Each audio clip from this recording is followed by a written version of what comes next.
السلام علیکم ورحمۃ اللہ وبرکاتہ۔ ربی شرح لی صدری ویسر لی امری واحلل عقدۃ من لسانی یفقہوا قولی۔ اے میرے پروردگار، میرا سینہ کشادہ کر دے اور میرے کام کو آسان کر دے اور میری زبان کی گرہ کو سلجھا دے تاکہ لوگ میری بات سمجھ سکیں۔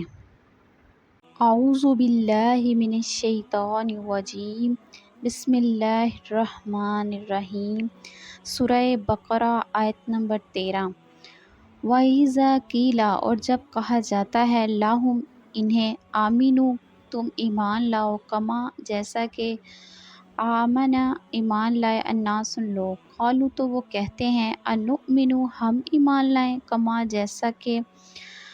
آمن السفہاء جیسا کہ ایمان لائے بیوقوف، اللہ انہم سن رکھو خود وہ، ہم السفہاء وہی بیوقوف ہیں، ولکن لا یعلمون لیکن وہ جانتے نہیں۔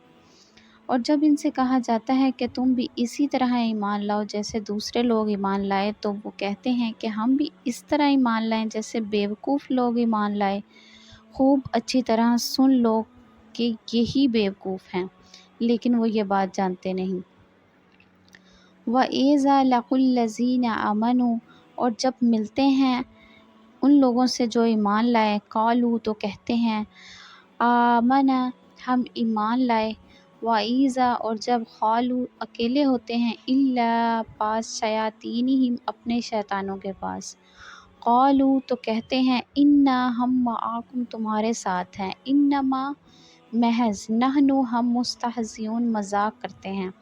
اور جب بھی اپنے لوگوں سے ملتے ہیں جو ایمان لا چکے ہیں تو کہتے ہیں کہ ہم ایمان لائے ہیں، اور جب اپنے شیطانوں کے پاس تنہائی میں جاتے ہیں تو کہتے ہیں کہ ہم تمہارے ساتھ ہیں، ہم تو مذاق کر رہے تھے۔ اپنے شیطانوں سے مراد ان کے وہ سردار ہیں جو ان منافقین کی سازشوں میں ان کے سربراہ اور رہنما کی حیثیت رکھتے تھے۔ اللہ یستہزئ، اللہ تعالیٰ مذاق کرتا ہے، بہم ساتھ ان کے، ویمدہم اور ڈھیل دے رہا ہے ان کو، فی طغیانہم ان کی سرکشی میں، یعمہون وہ بھٹک رہے ہیں۔ اللہ تعالیٰ ان سے مذاق کا معاملہ کرتا ہے اور انہیں ایسی ڈھیل دیتا ہے کہ وہ اپنی سرکشی میں بھٹکتے رہیں۔ یعنی اللہ تعالیٰ نے ان کی رسی دراز کر رکھی ہے کہ ان کے دوگلے پن کی فوری سزا دنیا میں انہیں نہیں مل رہی، جس سے وہ یہ سمجھ رہے ہیں کہ ہماری تدبیر کارگر ہو گئی، چنانچہ وہ اپنی اس گمراہی میں اور پختہ ہوتے جا رہے ہیں۔ آخرت میں انہیں ایک دم پکڑ لیا جائے گا، کیونکہ اللہ تعالیٰ کا یہ عمل ان کے مذاق کا نتیجہ تھا۔ اسے یہاں اللہ تعالیٰ سے مذاق کرنے کا یعنی کہ عنوان کو تدبیر دیا گیا ہے۔ اولئک یہی لوگ ہیں، الذین جنہوں نے اشتروا خرید لی، الضلالۃ گمراہی، بالہدی ہدایت کے بدلے، فما ربحت کوئی فائدہ نہ دیا، تجارتہم ان کی تجارت نے، وما کانوا اور نہ تھے وہ مہتدین ہدایت پانے والے۔ یعنی یہ وہ لوگ ہیں جنہوں نے ہدایت کے بدلے گمراہی خرید لی، لہٰذا نہ ان کی تجارت سے ان کو کوئی نفع ہوا اور نہ انہیں صحیح راستہ نصیب ہوا۔ مثلہم ان کی مثال، کا مثلی جیسے مثال، الذین ان لوگوں کی، استوقد نارا جس نے بھڑکائی آگ، فلما پھر جب اضاءت روشن کر دیا، ما حولہ اس کا ارد گرد، ذہب چھین لی اللہ نے، بنورہم ان کی روشنی، وترککم اور انہیں چھوڑ دیا، فی ظلمات اندھیروں میں، لا یبصرون وہ نہیں دیکھتے۔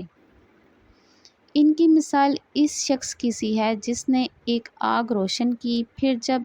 اس آگ نے ان کے ماحول کو روشن کر دیا تو اللہ تعالیٰ نے ان کا نور سلب کر لیا اور انہیں اندھیروں میں چھوڑ دیا اور انہیں کچھ سجائی نہیں دیتا۔ یہاں سے ان منافقین کی مثال دی جا رہی ہے جو اسلام کے واضح دلائل سامنے آنے کے باوجود نفاق کی گمراہی میں پھنسے رہے۔ اسلام کے واضح دلائل کو آگ کی روشنی سے تشبیہ دی گئی ہے کہ جس طرح اس روشنی کے ماحول کی چیزیں صاف نظر آنے لگتی ہیں، اسی طرح اسلام کے دلائل سے حقیقت پر ہر چیز واضح ہو جاتی ہے۔ لیکن پھر ضد اور عناد کی وجہ سے اللہ تعالیٰ نے یہ روشنی ان سے سلب کر لی اور وہ دیکھنے کی قوت سے محروم ہو گئے۔ سم بہرے ہیں، بکمن گونگے ہیں، امیون اندھے ہیں، فاہم سو وہ لا نہیں یرجعون لوٹیں گے، یعنی وہ بہرے ہیں، گونگے ہیں، اندھے ہیں، چنانچہ وہ اب واپس نہیں آئیں گے۔ کصیب من السماء، یا جیسے بارش ہو آسمان میں، فیہ اس میں ظلمات اندھیرے ہوں، ورعد اور گرج ہو، وبرق اور بجلی ہو، یجعلون وہ ٹھونس لیتے ہیں، اصابعہم اپنی انگلیاں، فی اذانہم اپنے کانوں میں، من الصواعق کڑک کے سبب، حذر الموت موت کے ڈر سے، واللہ اور اللہ محیط گھیرے ہوئے ہے بالکافرین کافروں کو۔ یا پھر ان منافقوں کی مثال ایسی ہے جیسے آسمان سے برستی ایک بارش ہو جس میں اندھیریاں بھی ہوں، گرج بھی اور چمک بھی۔ وہ کڑکوں کی آواز پر موت کے خوف سے اپنی انگلیاں اپنے کانوں میں دے لیتے ہیں،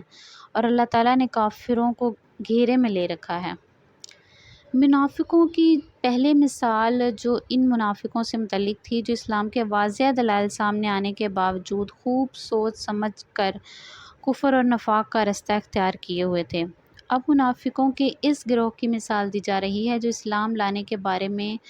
تذبذب کا شکار ہیں۔ جب اسلام کی حقانیت کے دلائل سامنے آئے تو ان کے دل میں اسلام کی طرف جھکاؤ پیدا ہوتا ہے اور وہ اسلام کی طرف بڑھنے لگتے ہیں، لیکن جب اسلامی احکام کی ذمہ داریاں اور حلال و حرام کی باتیں سامنے آتی تو وہ اپنی خود غرضی کی وجہ سے رک جاتے۔ یہاں اسلام کو ایک برستی ہوئی بارش سے تشبیہ دی گئی ہے، اور اس میں کفر و شرک کی خرابیوں کا جو بیان ہے اسے اندھیریوں سے، اور اس میں جو کفر و شرک پر عذاب کی جو دھمکیاں دی گئی ہیں انہیں گرج سے تشبیہ دی گئی ہے۔ نیز قرآن کریم میں حق کے جو دلائل اور حق کو تھامنے والوں کے لیے جنت کے جو دعوے کیے گئے ہیں انہیں بجلی کی روشنی سے تشبیہ دی گئی ہے۔ جب یہ روشنی ان منافقین کے سامنے چمکتی ہے تو وہ چل پڑتے ہیں، مگر کچھ دیر میں ان کی خواہشات کی ظلمت ان پر چھا جاتی ہے اور وہ کھڑے رہ جاتے ہیں۔ یکاد البرق قریب ہے کہ بجلی، یخطف اچک لے ابصارہم ان کی نگاہیں، کلما جب بھی اضاء وہ چمکی، لہم ان پر، مشوا چل پڑے، فیہ اس میں، وَإِذَا اور جب أَظْلَمَ اندھیرا ہوا، علیہم ان پر، قاموا تو وہ کھڑے ہوئے، وَلَوْ شَاءَ اللَّهُ اور اگر اللہ تعالیٰ چاہتا، لَذَهَبَ تو چھین لیتا، بِسَمْعِهِمْ ان کے سماعت، وَأَبْصَارِهِمْ اور ان کی آنکھیں، ان اللہ بے شک اللہ علی کل ہر چیز پر، شیء چیز پر، قدیر قادر ہے۔ ایسا لگتا ہے کہ بجلی ان کی آنکھوں کو اچک لے جائے گی، جب بھی ان کے لیے روشنی کر دیتی ہے تو وہ اس میں روشنی میں چل پڑتے ہیں، اور جب وہ ان پر اندھیرا کر دیتی ہے تو وہ کھڑے رہ جاتے ہیں، اور اگر اللہ تعالیٰ چاہتا تو ان کے سننے اور دیکھنے کی طاقتیں چھین لیتا، بے شک اللہ ہر چیز پر قدرت رکھتا ہے۔ یا ایہا الناس اے لوگو، اعبدوا عبادت کرو، ربکم تم اپنے رب کی، الذی جس نے خلقکم تمہیں پیدا کیا، والذین اور وہ لوگ جو من قبلکم تم سے پہلے، لعلکم تاکہ تم تتقون تم پرہیزگار ہو جاؤ۔ اے لوگو اپنے پروردگار کی عبادت کرو جس نے تمہیں اور ان لوگوں کو پیدا کیا جو تم سے پہلے گزرے ہیں، تاکہ تم متقی اور پرہیزگار بن جاؤ۔ صدق اللہ العظیم۔